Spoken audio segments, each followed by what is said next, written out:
Iniciamos la última charla de la Pamplona neoclásica que trata de la navarrería. En estas 4 charlas hemos tratado de mostrar los edificios neoclásicos que esconde el casco viejo de Pamplona y queremos dar las gracias a los libros de Arazuri sobre calles y barrios de Pamplona, a las páginas Memoria del Viejo Pamplona, a la página de Desolvidar, a la página de Pamplona Histórica y al libro de María Larumbe Martín sobre el academicismo y el eclecticismo en la arquitectura navarra del siglo XIX. Iniciamos, por tanto, esta última lección. El neoclasicismo fue una reacción frente al barroco. El barroco era festivo, sensual, espectacular, expresivo, unitario. Hablaba de un mundo de gran religiosidad popular. El neoclasicismo, yo os pongo estos cuadros de Claudio de Lorena, que aunque es un pintor del siglo XVII, evoca muy bien lo que va a ser el neoclasicismo. El neoclasicismo es la añoranza de un mundo más sereno, de un mundo clásico frente al barroco, de un mundo de relación con la naturaleza, más realmente que de vida en la ciudad, donde aparecen siempre personajes solitarios, paisajes de muchísima paz que evoca un paraíso perdido que podría haber sido la antigüedad clásica. En él aparecen siempre edificios en ruinas de lo que había sido una época gloriosa. El clasicismo va a ser considerado el último estilo realmente europeo. Más que europeo habría que decir eh, universal, porque el neoclasicismo va a ser el estilo, por ejemplo, de los Estados Unidos de Europa que van a nacer en este momento. Después ya vendrán los estilos eclécticos, el romanticismo y una enorme confusión. También se puede decir que el neoclasicismo fue una época de dominio del hombre. Si el barroco había sido una época de dominio de la mujer, y el romanticismo lo va a ser de nuevo de dominio del mundo femenino, el neoclasicismo, por su dureza, su fuerza, su austeridad, va a ser más del dominio del varón. Es una arquitectura que a la vez va a iniciar la descomposición de la unidad barroca. El barroco abrazó a todo el mundo y todos sus edificios trataban de formar una única forma, una única unidad. El neoclasicismo va a empezar a romper la arquitectura en pequeñas piezas. Quizá es un movimiento más individualista.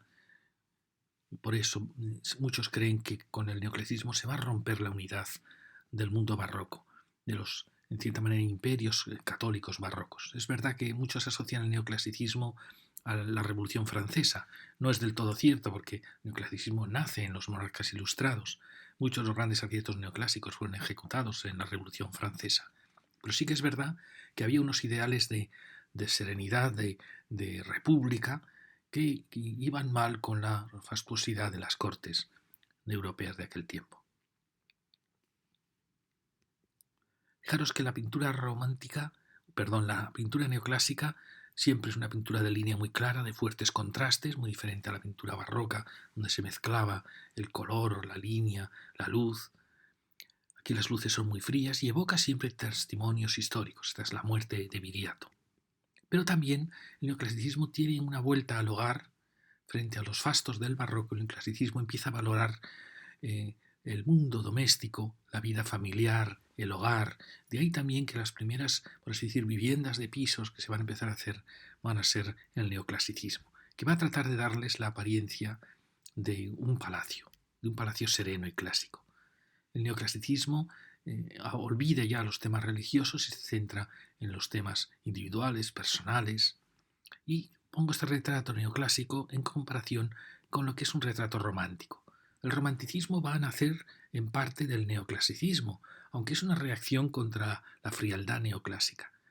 El romanticismo va a mostrar los sentimientos, pero en cierta manera toma muchas cosas del neoclasicismo, tanto en la arquitectura como en el retrato, donde aparece el valor del hogar, la personalidad del retratado. Si en el romanticismo hablábamos de Becker, de Rosalía, de Gayarre, ahora hablaremos de personajes anteriores que eran personajes ilustrados.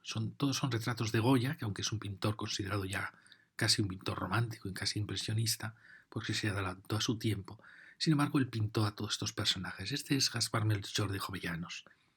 El neoclásico es un hombre preocupado por su patria, por la mejora de la agricultura, de la industria, de los regadíos, de las gentes de su patria. Es un movimiento, por tanto, idealista, que en cierta manera busca recuperar los valores de un Estado fuerte, de progreso, de liberar en cierta manera también a los hombres. Este es Ventura Rodríguez, el arquitecto clave, muy importante en Pamplona, y que va a ser clave en el paso del barroco final, del barroco se llama clasicista, al neoclásico más apasionado del último neoclasicismo. Él era un muchachito que llevaba los dibujos en la obra del Palacio Real de Madrid, de los maestros canteros, del arquitecto los maestros canteros. Y a veces él los retocaba para que se entendieran mejor. El arquitecto italiano que construía el Palacio Real se dio cuenta de la valía de este muchacho y en cierta manera lo tomó bajo su protección. Es decir, era un autodidacta que fue el principal arquitecto neoclásico de España. No fue un arquitecto real que tuviera el apoyo de la monarquía, fue un arquitecto que trabajó para la iglesia, para las personas privadas, para la nobleza, y sin haber estado nunca en Roma ni haber ido a la academia, sin embargo acabó siendo el arquitecto prácticamente jefe de la academia por el cual pasaban todos los proyectos. Es un arquitecto extraordinario, como lo vamos a ver en las obras que hizo en Pamplona y en Madrid. Y este es un personaje navarro símbolo de esta época. Es el marqués de San Adrián. Él fundó la Sociedad de Amigos del País de Tudela, trataba de la mejora de la agricultura navarra, de los bosques, de la sociedad navarra, de la educación. Es el típico hombre ilustrado aquí pintado por Goya. En el neoclasicismo hay quien dice que podríamos decir que va de 1750 a 1850, es decir, 100 años. Otros consideran que acabaría en 1830, pero realmente él sigue casi hasta 1870. Entonces podríamos decir que el neoclasicismo nace cuando llega Carlos III a España en 1759, aunque es un neoclásico un tanto aún barroco. En la muerte de Carlos III en 1788 ya estaba construyéndose la fachada de la Catedral de Pamplona. Sigue con Carlos IV, el desastroso Carlos IV, hasta la Guerra de Independencia, 1808 al 14, y sigue el nefasto Fernando VII, de 1808 a 1833. Es decir, estos tres reyes serían para muchos el símbolo del neoclasicismo en España. Pero es verdad que el neoclasicismo sigue en el reinado de Isabel II, que es de 1833 a 1868. Pero ahí ya se empieza a mezclar con el romanticismo, que toma muchas cosas del neoclasicismo. Por eso a veces tenemos aquí casi 40 años en que se mezclan ambos estilos y se va notando poco a poco cómo el neoclasicismo va a ir muriendo en manos del romanticismo. Esta es la Puerta de Alcalá, que la construye Carlos III como símbolo de su llegada a Madrid.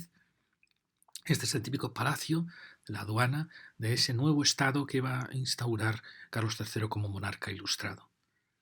Fijaros que siempre dentro del neoclasicismo está el zócalo con líneas horizontales, el elemento que recuadra toda la fachada. Fijaros qué alejado ya estamos del barroco, que envuelve la arquitectura más doméstica, el recerco de los huecos típicos del neoclasicismo, las grandes molduras y los ménsulas que sostienen grandes cornisas.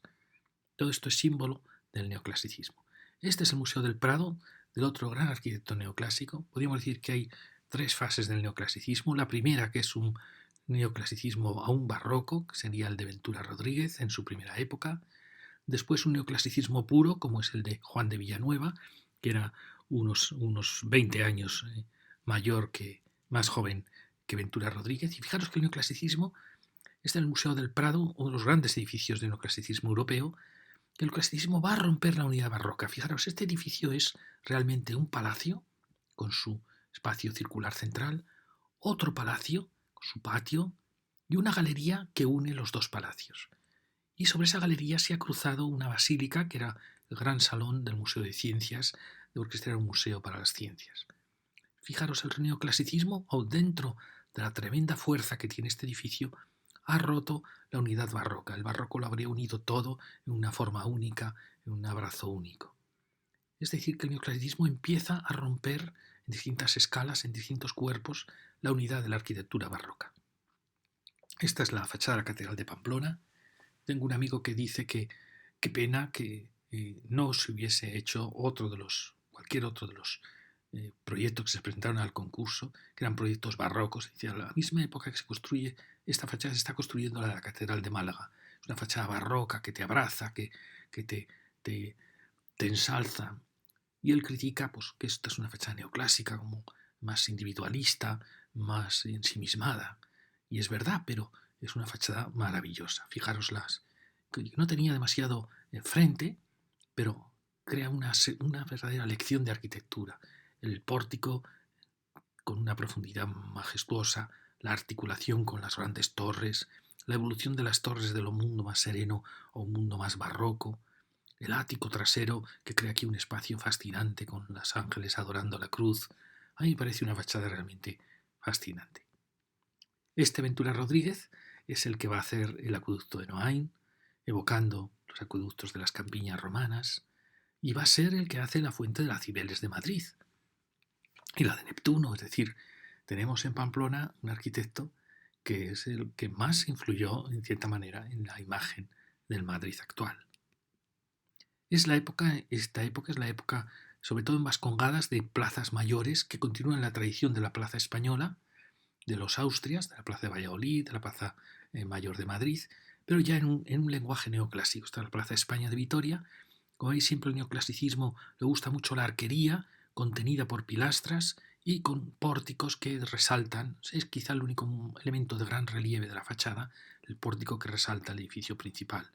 Luego fijaros la austeridad de todos los huecos, el gran frontón, los jarrones, las balaustradas.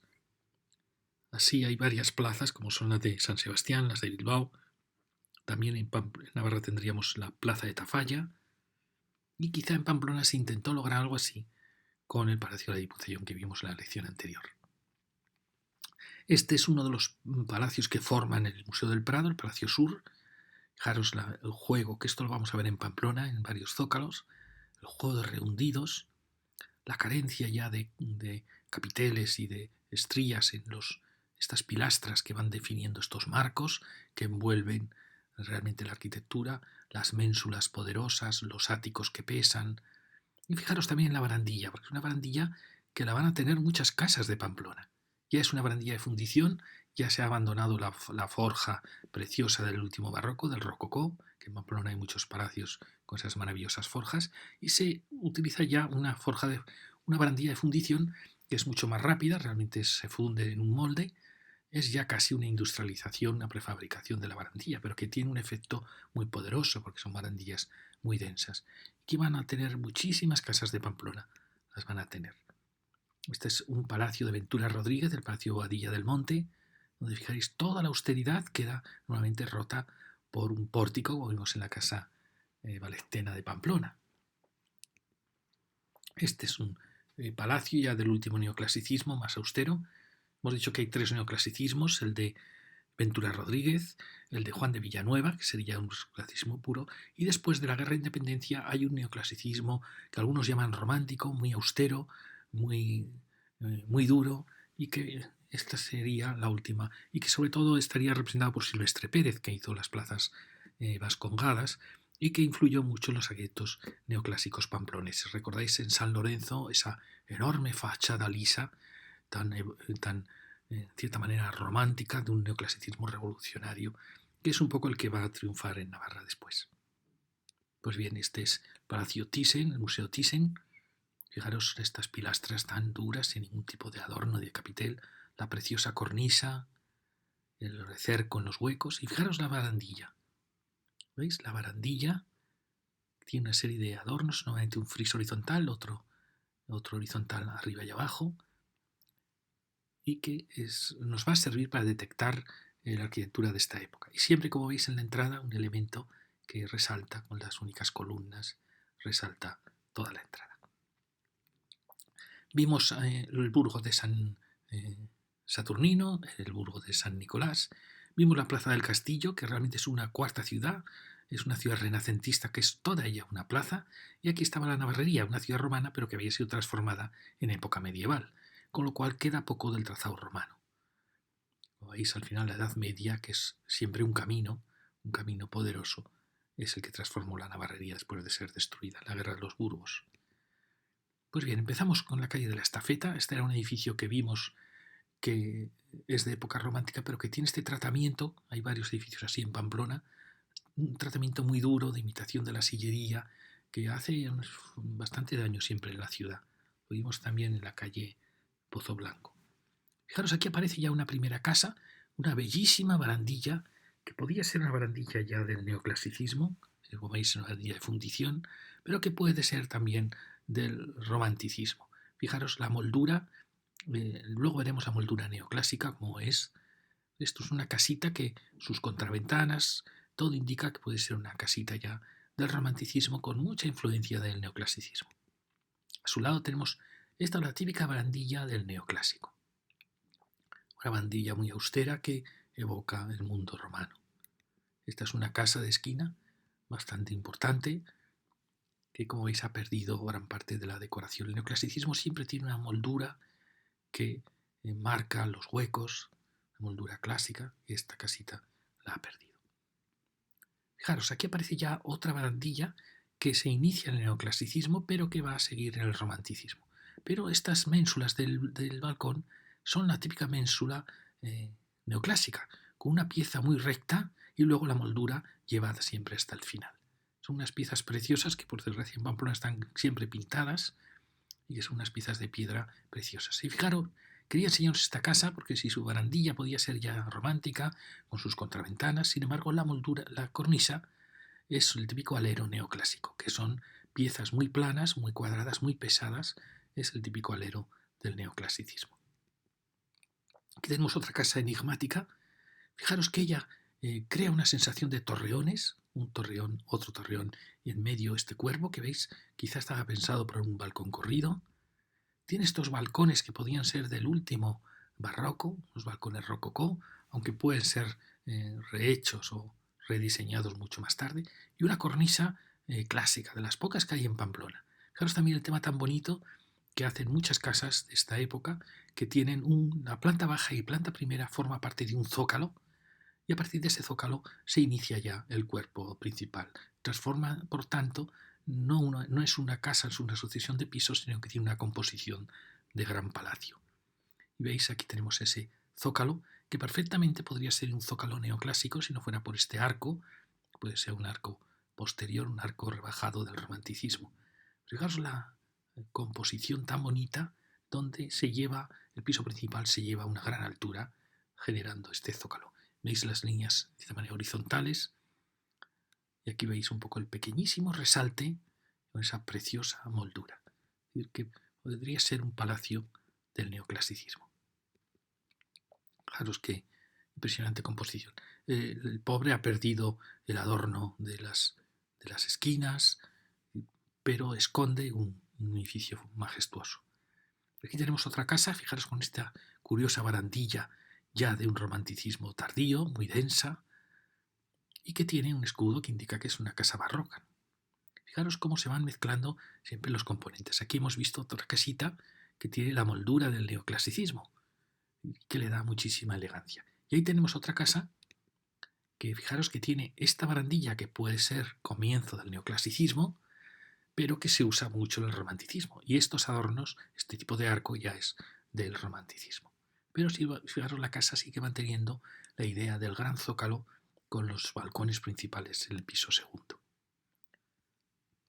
Y ahora fijaros esta otra casa tan bonita, que es una casa neoclásica, pero fijaros, sigue manteniendo la idea del gran balcón en el piso segundo, con lo cual hace que la escala de la calle sea muy alta, hace también que parezca más proporcionado el edificio, casi como un palacio, con un zócalo y una coronación. Y fijaros que tiene el perfecto alero del neoclasicismo. Fijaros que este zócalo también podría ser un perfecto zócalo neoclásico por la austeridad, pero sin embargo, fijaros los balcones.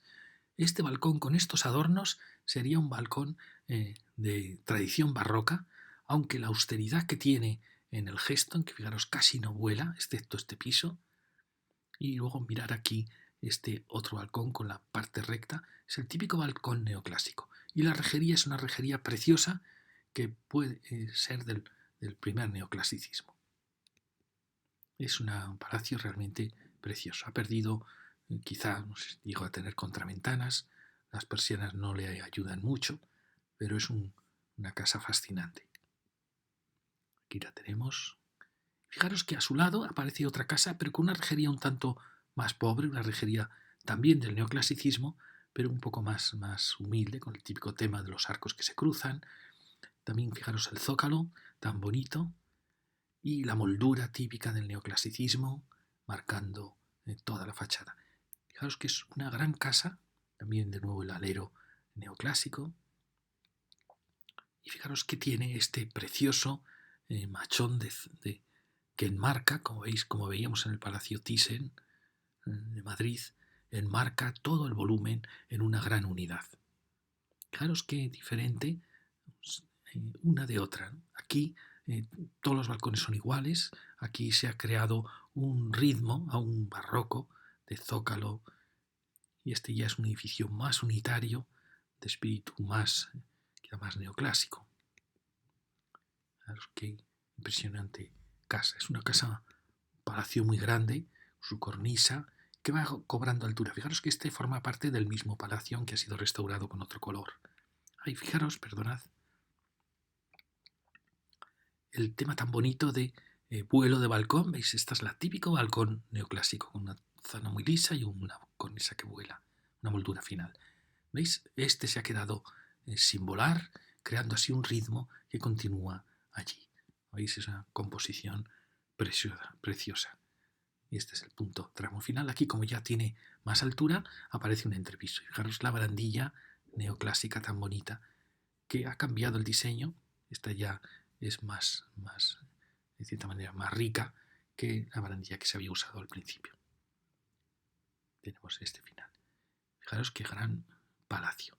Luego tenemos esta otra barandilla que la hemos visto antes, una barandilla muy rica, en una casita, como veis también, donde la barandilla le da una enorme nobleza, y luego la moldura que se ha conservado en las paredes.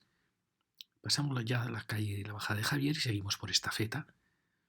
Aparecen esto, ya lo vimos, estas grandes casas románticas, los miradores románticos, que fijaros qué casa tan bonita, es un balcón barroco, pero tiene las ménsulas que inicia el neoclasicismo, luego tiene las molduras y los adornos ya del romanticismo. Son casas que tienen una suma de todos los estilos. Aquí tenemos también un balcón de tradición barroca, pero con una barandilla que podía ser neoclásica. Luego sigamos descendiendo y vemos otra casa que ha sido restaurada con estas molduras. Fijaros la elegancia que da a cualquier casa, aunque tenga la rejería más pobre o sea más moderna, la elegancia que da esta moldura. Es que ennoblece muchísimo, transforma cualquier casa en un palacio. Aquí tenéis, como veis, también esa búsqueda de la gran altura de la planta principal. Aquí tenemos ya hacia el final. Fijaros en esta casita de balcones barrocos, que son siempre muy exagerados, las preciosas carpinterías contraventanas mallorquinas de Lamas, que ahí son realmente asombrosas, son finísimas. Llegamos ya a la plaza a Mercaderes, y aquí hay una secuencia, como veis, de grandes balcones barrocos, pero hay casitas que son un recuerdo del mundo neoclásico. Fijaros, esta es una barandilla perfecta para ser una barandilla neoclásica. Sin embargo, las contraventanas, fijaros, esto es un tema muy bonito. Las contraventanas aquí quedan a ras, que es perfecto. En general en Pamplona las contraventanas quedan rehundidas y es una pena, porque la contraventana debe quedar a ras, debe permitir un espacio de aire entre ella y el vidrio. Y ocupa realmente lo mismo. Es un tema precioso. Y así se entiende esta moldura que encierra la contraventana. Entonces, un consejo que a la hora de diseñarlas es exactamente lo mismo, lo único que la bisagra se lleva, en vez de al marco, se lleva a esta moldura. Fijaros qué preciosa casa que se convierte realmente en un pequeño palacio. Además, tiene la suerte de haber mantenido este entrepiso y este bajo unido, este colmado, con un tratamiento romántico casi neoárabe, precioso. Al su lado tenemos otra gran casa romántica, también muy bonita, con una rejería, como veis, muy rica, muy barroca, y unas grandes casas barrocas con unos aleros, unos grandes aleros. Y aquí empezará, luego veremos, esta gran casa también del neoclasicismo que separa la curia de Navarrería. Si bajamos por la Mañueta, vemos pequeñas casitas del neoclasicismo, que lo vemos por su alero. otro lienzo que puede ser muy austero, por el alero sabemos que es de la época neoclásica, y al final aparece una casa misteriosa con estas pequeñísimas molduras que luego ya no aparecen, y con este asombroso gesto de tantísimo poder del muro. No sabemos qué pudo tener esta construcción. Volvemos a esta gran casa, como veis, una casa preciosa con la rejería que inicia el romanticismo, con las molduras, con esa sensación que por desgracia ha perdido los adornos, los zócalos que protegían esta planta baja. Es otra casa fascinante en este punto muy importante de la ciudad. El neoclasicismo parece buscar siempre las esquinas, los puntos, como hacía el Renacimiento, los puntos de dominio. Recordáis que veíamos el Consulado de Italia al hablar del barrio de San Nicolás, y veíamos también la Casa Valectena al hablar de la Plaza del Castillo. Ahí tenemos siempre casas como esa que hemos visto, y esa que también es otra casa neoclásica que va a buscar siempre los finales de manzana para imponer la serenidad a toda la ciudad con una preciosa fuente neoclásica. Bueno, subimos una barrería. Fijaros que esta preciosa casa con una balconada, una rejería que no habíamos visto hasta ahora. Fijaros estos zócalos que lo vimos en el Museo del Prado, los vimos en el Palacio Thyssen, con este zócalo tan querido por los neoclásicos, un zócalo adintelado muy puro. Fijaros la rejería tan bonita que tiene, y que, por desgracia, la casa no tiene tratamiento en las molduras, ha perdido las contraventanas, los toldos. Pero fijaos ese pequeño detalle, herencia del barroco, de esa preciosa moldura en esta casita de tan pequeñísimo vuelo, como ahí va cambiando. Hay una serie de matices en el vuelo que los convierten en casas preciosas. Aquí tenemos otra casa con esa balconada, este zócalo y esa balconada, que también son composiciones neoclásicas. Los arquitectos neoclásicos de la tercera generación impusieron unas ordenanzas para todo Pamplona. Pamplona estaba lleno de miradores de celosía árabes, o sea, era una ciudad de balconajes, los aleros se tocaban. Entonces imponen una severidad neoclásica y unas ordenanzas para que todos los huecos sean iguales.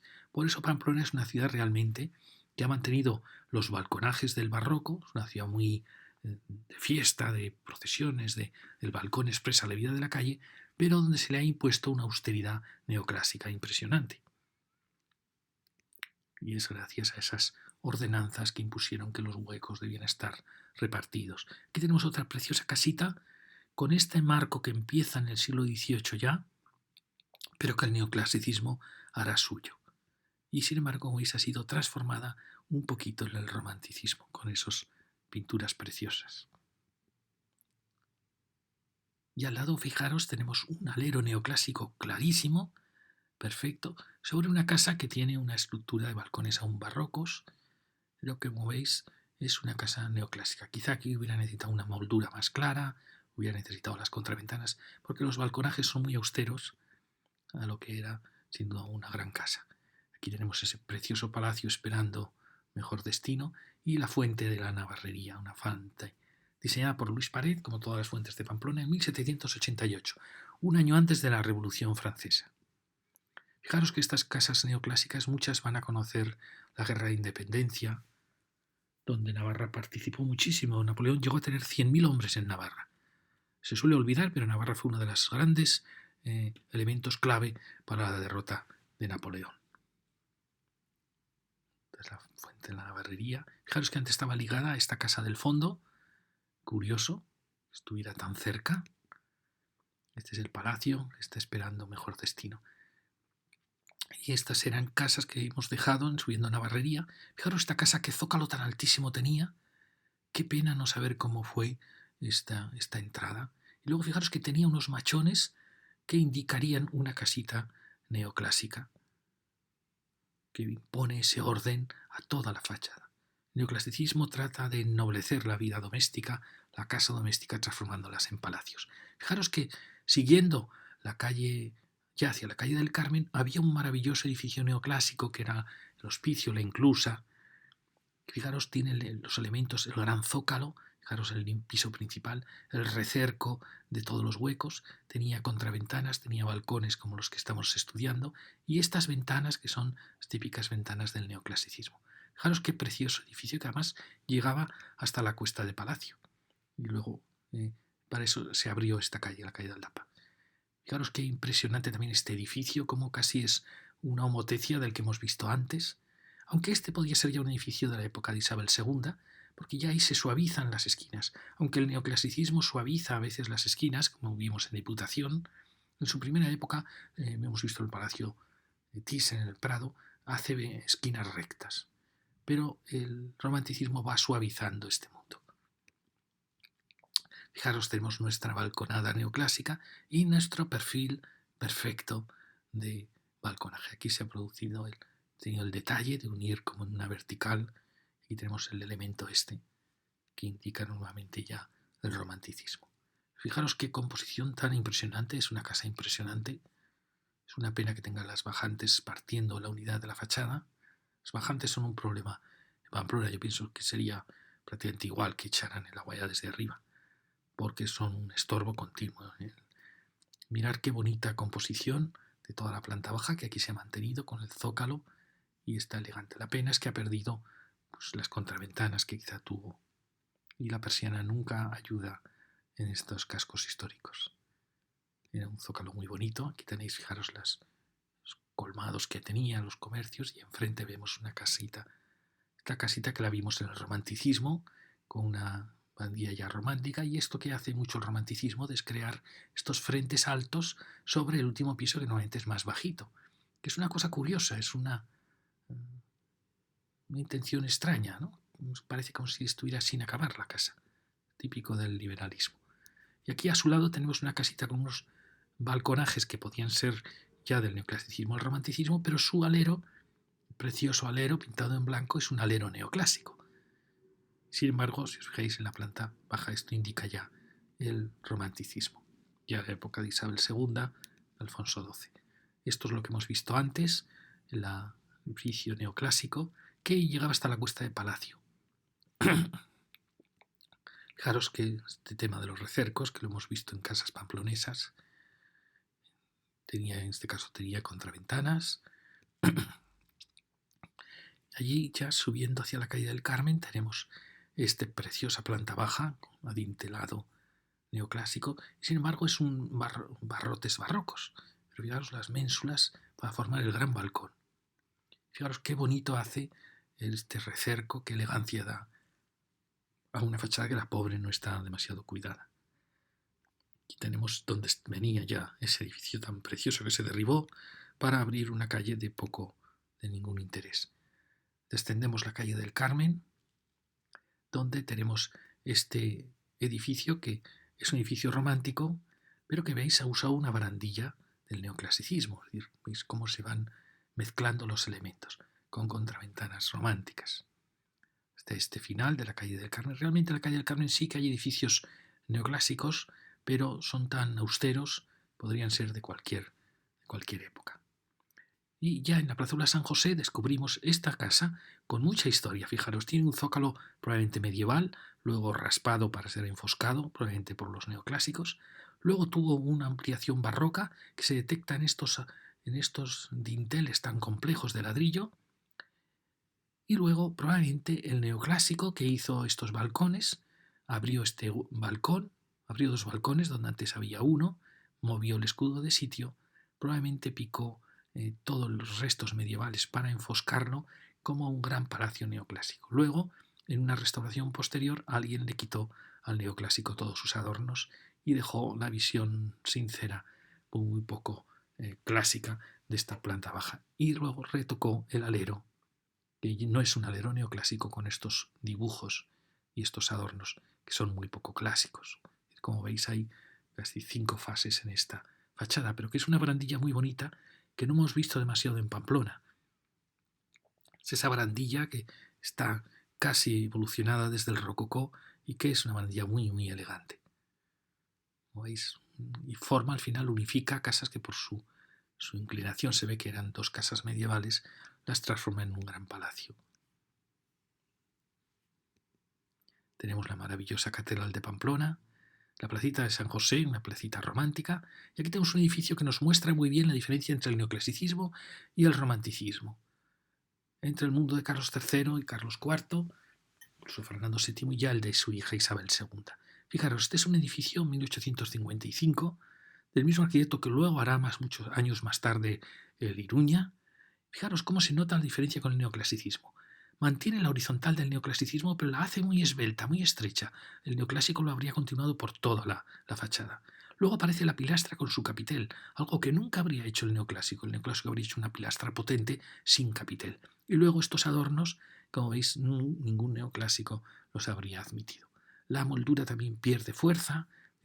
Es un movimiento que está perdiendo fuerza en aras a una mayor delicadeza, a un mayor ritmo, una mayor musicalidad. Está perdiendo la fuerza del neoclasicismo. ¿Veis? Siempre que veáis algo así, donde se interrumpe la horizontal, donde va perdiendo fuerza, donde aparece la cornisa va teniendo menos volumen, estamos ante un edificio ya de Isabel II. Bajando esa calle aparece esta misteriosa casa, unas barandillas curiosas, quizá tienen demasiado movimiento para ser del neoclasicismo, pero sin embargo las molduras, las contraventanas, todo la convierten en una casa muy bonita, muy delicada, que curiosamente estos tipos de arcos hablarían más del modernismo, es decir, que es una casa posterior. Y fijaros que enfrente tenemos una casa con un zócalo precioso. Estas puertas son las típicas de ese momento del neoclasicismo, antes de las puertas ya del romanticismo tan verticales, con un tratamiento de ladrillo que tiene estos juegos del neoclásico. Es un edificio imponente, con un alero neoclásico, pero que ha usado unos balcones, no sé si ahora de una reforma posterior, el típico balcón utilizado por el barroco, con estos adornos que son ya siempre posteriores. Usa las contraventanas románticas, ha perdido las toldos, y luego el neoclásico no habría mostrado nunca el ladrillo visto, ¿no? Lo habría enfoscado o en todo caso le habría dado una capa de tratamiento, como una especie de maquillaje.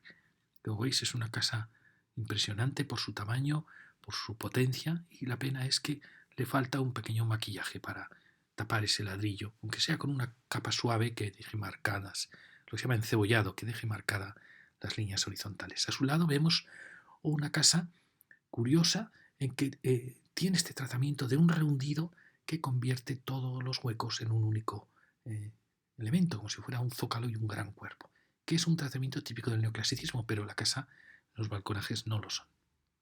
Y llegamos ya a la plaza de la catedral. Fijaros que cuando alguien critica este arquitecto, habría que decirle que el arquitecto fue tan respetuoso con la catedral gótica que este tramo lo hizo él. Este tramo está hecho por el arquitecto, por Ventura Rodríguez, el arquitecto de la catedral. Es decir, para adaptarse a la nave gótica, creó este tramo gótico. Como veis, aquí respeta la ventana gótica, pero aquí no puede evitar ser un arquitecto del neoclásico, con estos maravillosos huecos que evocan esa antigüedad. Fijaros la fuerza de las cornisas. Pasar algún día el dedo con los ojos cerrados, por esta cornisa y veréis el ritmo y la delicadeza de este extraordinario arquitecto. Fijaros qué impresionante fachada. Con qué poquito sitio ha hecho una secuencia de torres, pórtico, articulación, ático, terraza. Es fascinante esta fachada. Y luego también hacían el espacio en que el que entraba aquí quedaba protegido de la justicia. Es decir, acercarse ya a la iglesia le daba protección frente a la justicia. Lo se llamaban los atrios que hay en todas las catedrales españolas y en muchas iglesias, con sus jarrones. Fijaros también en la rejería esta, con estas grecas clásicas. Este se hace en 1783. España está conquistando Alaska. Toda América, prácticamente casi toda América, Norteamérica era de España. España seguía siendo, probablemente era el mayor imperio, más poderoso seguía siéndolo. La Revolución Francesa va a ser en 6 años y Carlos IV va en 1788. Este se empieza a construir en 1783. Es decir, es un edificio del último Carlos III, del que se llamó barroco clasicista, aunque ya claramente este es un edificio neoclásico y fascinante. Después van a venir las tragedias para España, el reinado de Carlos IV, la decadencia, la terrible guerra de independencia y luego las guerras carlistas. Fijaros qué maravillosa fachada, con su composición tan poderosa. Fijaros el vuelo que tiene esta cornisa y cómo de un mundo más clásico se pasa a otro muy sereno y al final estalla una especie de mundo barroco con esas grandes campanas que protegen la torre de las campanas. Es una preciosidad. Y atrás el frontón, y sobre este frontón clásico la cruz con dos ángeles, la adoración de la cruz. Fijaros que aquí se puede muy bien ver este clasicismo de primera generación, Carlos III, y este que va a ser ya Fernando VII, Isabel II, que es el clasicismo después de la Guerra de Independencia. Nos faltaba subir por Curia, teníamos esta preciosa casa con este balconaje del neoclásico, la moldura típica del neoclasicismo, estos pequeños machones que la enmarcan y que ha perdido la planta baja. Subimos la calle Curia, tenemos, ¿veis?, estos adornos, las molduras. Me encantan estas fotografías de los años 60. Parecía como si la luz fuera más cálida. Algo ha cambiado en estos años. Mirad esta preciosa casa. Curia es una calle con grandes casas, es una calle que no permite ver el valor que tienen estas grandes casas. Fijaros esta casa romántica. Tiene las estrías horizontales del neoclasicismo, pero los románticos las llevan hasta arriba, algo que nunca habría hecho un neoclásico. Luego tiene estos pequeños adornos y es una barandilla que, pudiendo ser neoclásica, forma parte ya de una casita romántica. Y al lado, ¿veis?, tenemos una casa. Aquí podemos ver bien la diferencia entre neoclasicismo y romanticismo. En la barandilla, en la austeridad de esta casa con su moldura y en el alero, que es un alero neoclásico. Fijaros cómo dos composiciones casi iguales son los pequeños detalles las que las transforman. Contraventana, al final es una casa muy austera y esta es casi un palacio. Y al lado tenemos, como veis, otra fachada romántica. Aquí la tenemos, ¿veis? La misma barandilla, tiene las ménsulas del romanticismo, este precioso alero, que es una mezcla de cornisa y canecillos, una gran casa romántica. Aquí tenemos una casa con una barandilla que podía ser del neoclasicismo y al lado una casa con barandilla neoclásica pero con un tratamiento de ladrillo visto típico del romanticismo al final, que lo vimos. Otra casa con barandillas que pueden ser ya del romanticismo y a su lado tenemos la gran casa de miradores, también una casa, fijaros, que tiene la típica losa neoclásica, esta barandilla, podía ser ya 1830 al 50, ya de Isabel II, las contraventanas, sin embargo la planta baja es neoclásica, y la gran cornisa. Es decir, como veis se van superponiendo, pero el mirador siempre indica ya la época romántica.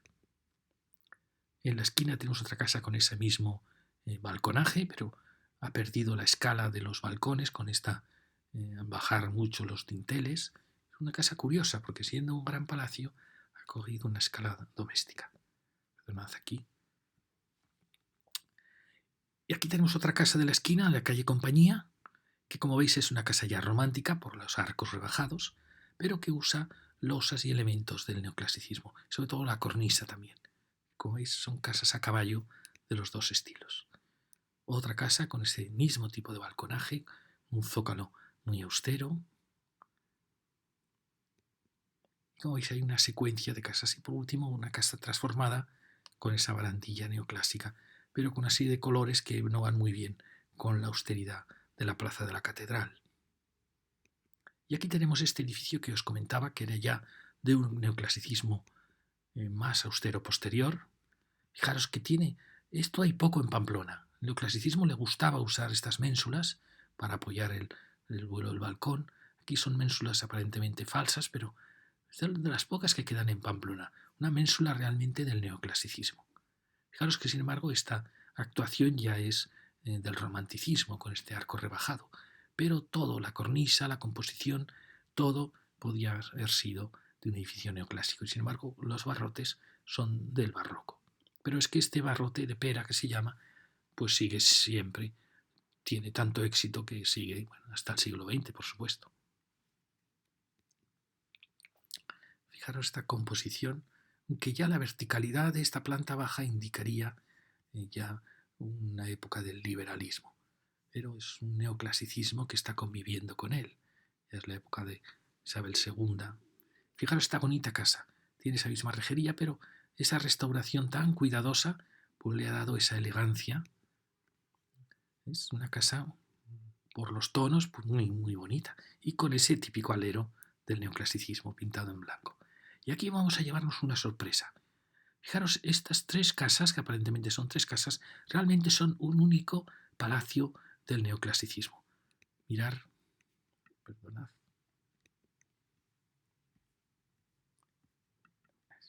Fijaros, las ménsulas, los grandes balconajes, fijaros que solo había balcón aquí y aquí ya no lo había, sí que había en el cuerpo central y probablemente no lo había en el último cuerpo. Fijaros que tiene las mismas composiciones, aunque aquí ha sido alterada la piedra en la planta baja, y tenía el mismo alero, es decir, era un gran caserón, un gran palacio neoclásico. Fijaros la rejería tan que recuerda a la de la catedral, y fijaros el alero también neoclásico. Como veis, es un edificio fascinante. Fijaros estas puertas también de esa misma época. El edificio central, que quizá en origen sí que tenía balconajes así, frente a los laterales que eran mucho más austeros, y siempre planta noble con esa puerta y la última puerta en el último zócalo. Y fijaros que lo que hizo fue subir una altura y probablemente alteró los balcones y creó balcones que no tenía. Eso sí, respetando el primer línea de balcones. Y luego añadió estas molduras que son ya más de la época romántica. Por desgracia, tiene persianas, ha perdido las contraventanas si es que las tuvo, y ha roto la unidad del gran caserón. Pero como veis, era una preciosidad de gran casa neoclásica de Pamplona. Un gran palacio del neoclasicismo. Me gustaría saber cómo son las escaleras interiores. Aquí tenéis, fijaros, qué pieza tan preciosa de ese neoclasicismo elegantísimo que tiene Pamplona. Y esta es ya la calle de la Merced, pequeñitas casas con unos gestos preciosos en los balcones, muy, muy austeros, con un vuelo pequeñísimo, unas con un zócalo más alto, otras otras tienen el zócalo muy bajo, aleros del neoclasicismo, para llegar a la plaza La Merced, a la plaza, donde vemos una serie de casitas, y vamos a ver sobre todo en su tramo final. Fijaros este zócalo tan bonito, tan sereno, con estos balcones neoclásicos. Qué bonita composición, qué elegancia, y que ha tenido un retoque romántico de molduras, pero que hubiese sido mejor haber mantenido las molduras de los bordes, las contraventanas, mantener las lonas, que es algo que proponemos en todas nuestras charlas, recuperar esta maravillosa Pamplona de lonas. Casi todas las casas tienen aún el herraje para recuperar esas cortinas que las transforman en una ciudad maravillosa. Aquí tenéis esa pequeña casita neoclásica, y aquí tenemos otra, fijaros, con un gran zócalo, que no sabemos cómo pudo ser esta gran altura de la planta baja. Tuvo que ser probablemente fascinante. Fijaros que es una casita que muy austera, pero que ha perdido todo. Ha perdido las lonas, en parte, ha perdido posibles molduras, y que tiene su viejo alero del neoclasicismo. Ahora las molduras tan austeras que tienen. Aquí miradores románticos, otra casita con una rejería clásica transformada en el romanticismo, con un alero neoclásico. Fijaros cómo se van mezclando siempre estos dos estilos. Ahí sigue nuestro alero neoclásico, en otra preciosa casita, como veis, muy, muy austera. Y realmente la ordenanza de los arquitectos del neoclasicismo revolucionario, desde la última fase del neoclasicismo, transformó Pamplona. Aquí tenemos otra casa, fijaros este zócalo, también muy, muy austero. Fijaros qué casa tan impresionante. Apenas vuela la pieza de piedra preciosa en todos sus huecos, tiene el juego de la línea horizontal, realmente es como un gran palacio del neoclasicismo, pero que la pobre ha perdido todos los elementos que podrían enriquecerla en origen, aunque quizá también era austera en origen, ¿no? Pero como veis, las persianas no le ayudan mucho. Tenemos, y a su lado vamos a encontrar otra casa, también con el gran alero del neoclasicismo. Fijaros, está mantenido las líneas horizontales, el pequeñísimo vuelo.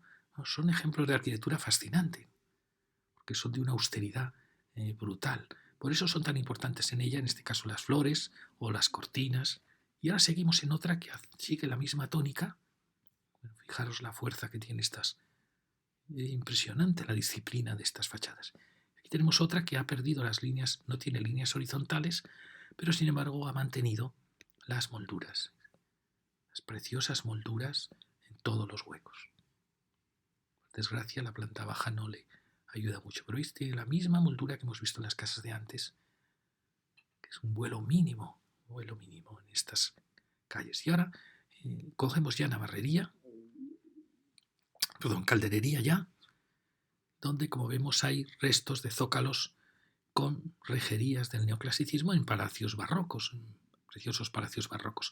Luego vemos arcos que podían ser perfectamente neoclásicos en una composición ya muy posterior, casi ya modernista.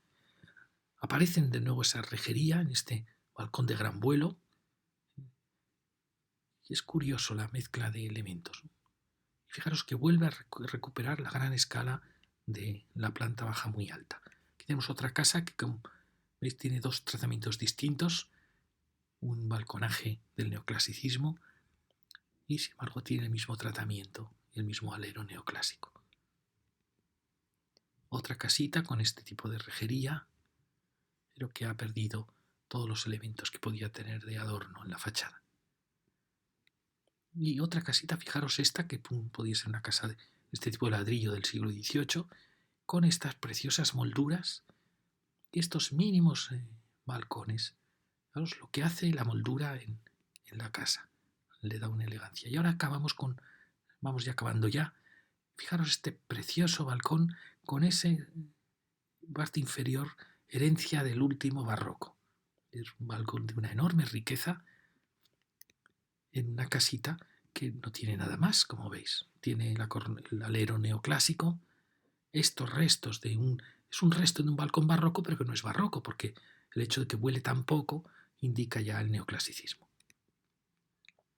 Aquí tenemos nuestra preciosa elemento de planta baja y una preciosa casa con balconaje, muy bonito, como veis, aquí tenemos el alero neoclásico y aquí un alero que ha tapado los modillones.